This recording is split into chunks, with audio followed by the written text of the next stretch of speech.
21, 22, 23, 24, 25, 26, 27, 8, 29. Sampai ta marbutah ini ta bakah. Bakah. Ta marbutah tu yang ada ya ha di atasnya 2 titik tu. Dia punya bilangan huruf Arab dia ialah 29 huruf Arab. Tuan-tuan.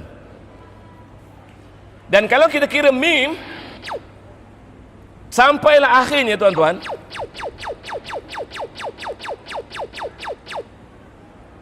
jumlah hurufnya ialah 18 huruf. Baik, sekarang kita tengok apa uniknya tuan-tuan. Kita kira. Baik. Kita bagikan 29 huruf jumlah huruf yang awal sampai sempadan bakah tadi, bakah tu sempadannya ta marbutah dalam ayat tersebut. Bagi dengan 18, maka kita dapati nisbahnya juga 1.611.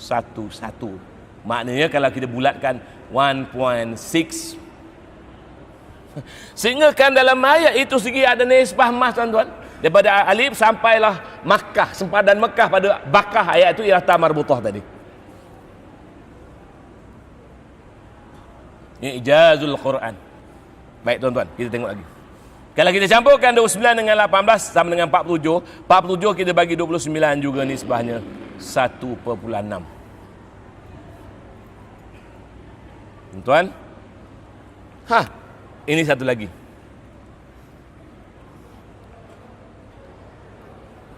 Baik, cuba kita padankan ayat nombor 96 surah Ali Imran tadi dengan peta bumi yang kita terbalikkan.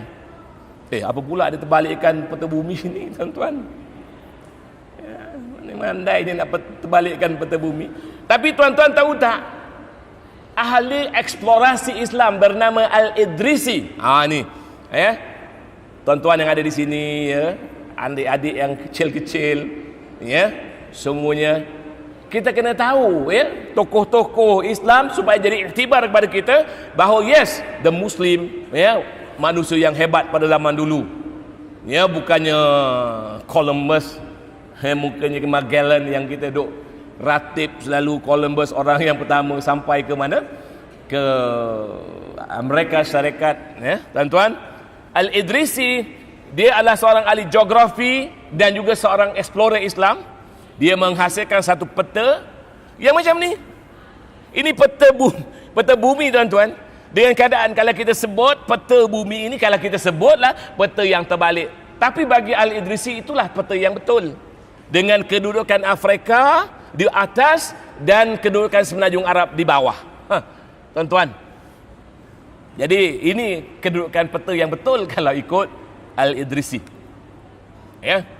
Baik. Nah, ini setelah diterbalikkan gitulah, ya. Dan ini peta dunia yang kita kata terbalik, ya. Ya. Tapi ditulis betul lah, ni worlds, ya. Baik. Bila kita buat macam ni, tuan-tuan, maka kita akan dapati nisbah antara ayat yang di atas tu sampai ta marbutah sama dengan nisbah yang di bawah, ya, kedudukan daripada 180 darjah barat ke Mekah, 180 darjah timur ke Mekah. Cuba kita tengok lagi, tuan-tuan. Ya. Cuba tuan-tuan tengok ta marbutah yang ada pada ayat tu dengan kedudukan Mekah. Kita akan dapat lihat kedudukannya yang sama. Mungkin ada orang kata alai, benda-benda macam ni pun nak tunjuk. Tetapi tuan-tuan, benda-benda yang macam inilah yang menyebabkan, ya, budak-budak yang kata di atheis kembali kepada Islam. Sebab mereka dapat lihat, yes, Islam memang hebat. Ya, insya-Allah pada masa akan datang saya akan sambung lagi, ya. Pukul berapa nak berhenti ni, tuan? Nanti kok saya duk cerita je habis waktu. Angkat tanganlah kalau sampai waktunya beritahu saya, angkat tangan, ya.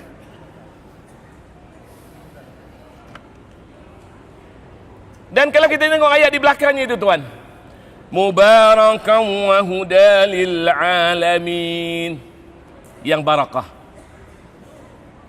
Dan tuan, kalau kita pergi Makkah, insya-Allah, ya, haji tahun ni pada 4 hari bulan ke 3 hari bulan 9 ni, ya. InsyaAllah nanti mungkin saya akan berada di TV RTM 1 pukul 9 malam nanti. Salah satu daripada slot yang ada tu mungkin saya ada masuk dalam 4 waktu. Nampaknya kita sambung kemudian lah ni, kan. Jadi tuan-tuan, ya, kota suci Mekah memang barakah, tuan-tuan. Saya cuba lontarkan satu persoalan kepada tuan-tuan, ya. Di Mekah itu berjuta-juta orang pergi. Dia pergi tawaf di keliling Kaabah. Tuan-tuan, kalau siapa pernah pergi haji, tuan-tuan pernah tengok tak orang-orang tua ke orang-orang lain jatuh bergelimpangan dekat keliling? Sebab terlalu ramai, zahmah kata orang Arab tu. Pernah tak nampak? Ya, ada orang yang jatuh kat situ. Masa dia sa'i, tawaf 7 kali, sa'i 7 kali pusing, ya, daripada Marwah, ya, Safa, Marwah, Safa 7 kali, tuan-tuan. Lepas tu pergi ke apa ni, melontar jamrah, tuan-tuan, ya. Masa pergi tu, tuan-tuan, yang pernah pergi haji nampak tak orang, ya, tiba-tiba jatuh bergelimpangan, pengsan dan sebagainya. Kalau ada pun mungkin 1 atau 2 orang, tuan-tuan. Apa sebabnya? Sebab Mekah bumi barakah. Apa the scientific di belakangnya nanti kita terangkan pada masa akan datang, tuan-tuan, insya-Allah. Dan satu lagi, huda lil alamin, petunjuk kepada seluruh alam. Tuan-tuan, kalau lil alam, kalau kita tengok kitab tafsir, petunjuk hidayah kepada seluruh alam. Kalau seluruh alam ni, tuan-tuan, sebenarnya manusia ni ada yang Islam, ada yang tak Islam. Yang tak Islam juga alamin. Minal alamin, di antara, ya, makhluk-makhluk yang ada di atas muka bumi ini, orang yang bukan Islam sekali pun dimasuk sekali. Termasuk jin. Jadi apa rasionalnya Mekah itu menjadi petunjuk kepada seluruh alam, tuan-tuan?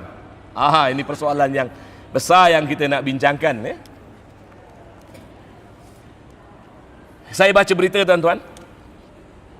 ada persidangan di Dubai, bukan di apa ni, di mana, di Qatar ya.